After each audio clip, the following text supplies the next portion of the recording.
Alright folks, get ready to hit that dislike button because not only do I not hate this album, I actually kind of enjoy it. Sorry.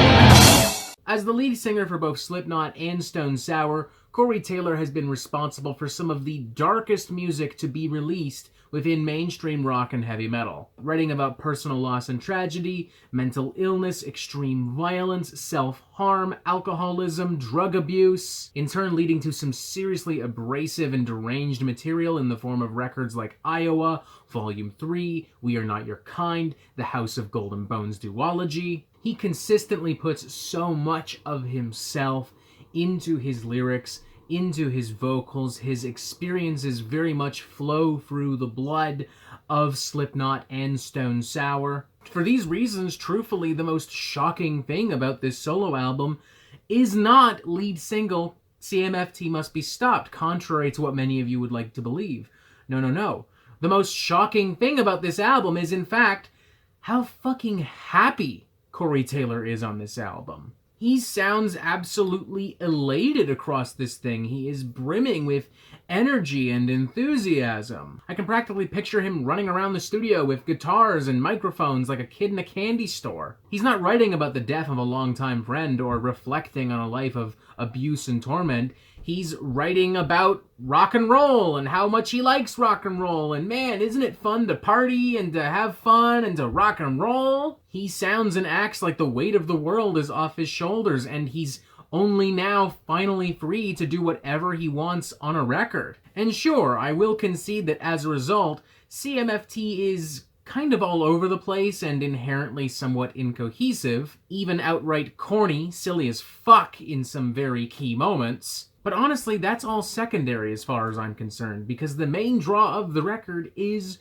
Corey, and his enthusiasm, his newfound sense of freedom and excitement, it's kind of infectious. Take for instance opening track Highway 666. Yes, it is incredibly cliched. Yes, it is incredibly fucking silly. But you know what? It's also kind of fun. There are some fucking tasty, deep-fried guitar licks on this thing. Corey Taylor clearly flexing a little bit of a southern rock muscle here. It's bold, it's stubborn, it's simple. It has an almost outlaw country meets heavy metal spirit to it, especially with Corey's rolling and roaring vocals across this. Another decent example, the track Everybody Dies on My Birthday, a very electric, tongue-in-cheek number taking a lot of influence from late 90s and early 2000s pop-punk. I would argue pulling direct influence from the glory days of Weezer and Green Day specifically, while still making room for some very raucous, sleazy, American hard rock flavor and sizzle, particularly in its guitar solo and breakdown. I mean, if you told me that Slash was responsible for this little bit of music, I might have believed you. Or how about the outright ridiculous and nonsensical crossover thrash of European Tour Bus Bathroom Song? You did not mishear me, ladies and gentlemen.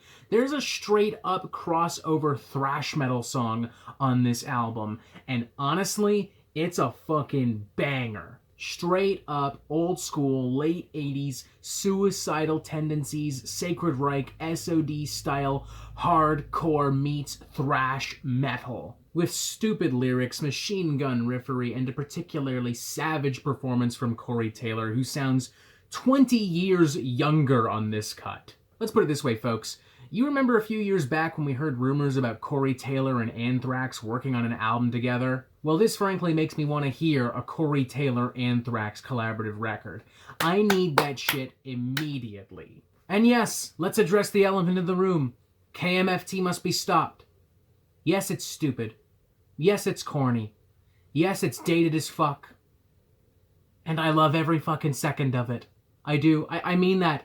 I truly do from the bottom of my heart. I love this song. I do.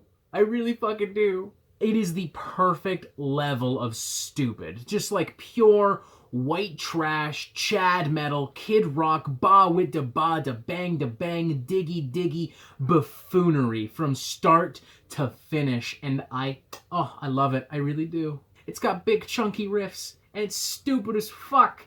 It's got Corey Taylor strutting around like a fucking macho-ass Fred Durst, and it's stupid as fuck. And I fucking love it. I die of laughter every time I fucking hear this number. I'm well aware I'm probably in the minority on this, and for the record, I acknowledge that looking at this song objectively, yes, it is a pretty bad song. But it's the perfect amount of bad. It's the perfect spice blend of shit. It's like if Tommy Wiseau or Corey Feldman decided to make a rap metal song. I should hate this, but I just don't. I love it. I hold this close to my heart. I wish I could get like a Corey Taylor Build-A-Bear, and when I press its paw, it raps the chorus to this number. That's how much I genuinely love this. By the way, if anyone's looking to get me something for Christmas, there's a great idea right fucking there. Even some of the more predictable and generic cuts on the record are performed with such enthusiasm and style that I'm genuinely enjoying myself. From the emotive radio metal of Black Eyes Blue to the semi-psychedelic post-grunge of Silverfish. Really the bigger issue this album has is filler material. Like, there's just a handful of songs here that just aren't especially interesting or engaging, even from the viewpoints of contemporary hard rock. Especially not the track Home. I mean, my god. This sounds like the kind of absolute tripe that would have been on the last Trapped record. But all things considered, I did mostly enjoy this album. A lot more than I thought I was going to. It's decently produced and mixed and arranged. There are a lot of really good performances, especially from Corey Taylor. And there are a couple legit fucking bangers on here. Maybe ironic bangers, but bangers nonetheless. So I'd actually probably give this maybe a 3 out of 5. Maybe not the most enthusiastic 3 out of 5, especially because I know that a lot of people will probably hate this album, but a 3 out of 5 nonetheless. Because again, I just don't hate this album. Even in this album's worst moments, I struggle to find anything really all that terrible. It's a professional studio album with lots of style, lots of variety, and a genuinely addicting sense of excitement and wonder and joy from a man that typically does not put that in his music. It honestly makes me kind of excited to see Corey Taylor do more stuff outside of Slipknot and Stone Sour. Like, fuck it, you know? Go ahead, Corey. Make another solo album. Make an album with Anthrax. I don't care. I want to hear it. I'm interested. I want to know what's up his sleeve. I doubt that a lot of you are going to feel the same way, and that's fine. Go for it. You do you. But at least give the album a shot. Because I really, really think that some of you are overreacting here. I do not think that this album is as terrible as you may have been led to believe by CMFT Must Be Stopped. I don't know. I'm betting I might be in the minority on this. I'm sure by this point there's already a bunch of comments. This is cringe. You're cringe. Nah. But whatever, man. If that's the case, so be it. I'm not going to sit here and shit on an album simply because it's mainstream, simply because it made you cringe for half a second. Whatever. You do you, but I don't hate this album. In fact, I think it's pretty decent. 3 to 5. Check it out.